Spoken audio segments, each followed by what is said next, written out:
मैले चाहे भने भोलि बालेन र राजु पाण्डेका विरुद्धमा जारी हालेर भोलि चुटकीका भरमा पदमुक्त गरिदिन सक्छ युवराज सबलले। बालेनको राजा छोटे राजा हो त्यो, बालेन छोटे राजा हो। अनि के लिखित आदेश हुनुपर्थ्यो त्यो पनि छैन।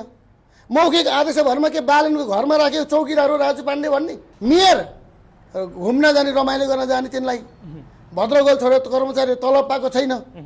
अनि उपमेयरले भनेपछि नटेर्ने मान्छे भन्नु त बालेनले तलब त त्यो प्रमुख प्रशासकले सही गरेपछि पछि मात्रै खान पाएको हो। उहाँले त मलाई तलब चाहिँदैन म भन्थे होला। बालेन शाह राजा होइन, जानुहोस् कहाँ गएर भन्नुपर्छ गएर सुनाइदिनुहोस्।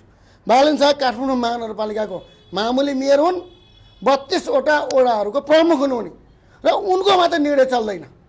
अनि काठमाडौँ महानगरपालिका के बालेनको प्रभाव दाइजो हो तिनले ल्याएको? तिनले दाइजो ल्याएको विषय होइन।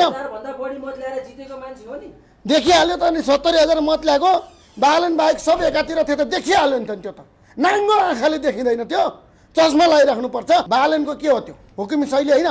यता हुकुमी शैलीका विरुद्धमा वडा अध्यक्ष, जनप्रतिनिधि, आम कर्मचारी सबै लागेर तपाईँको चाहिँ उहाँलाई चाहिँ पद बहाली गरे।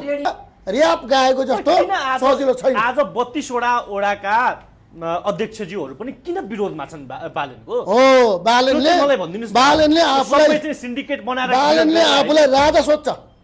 एउटा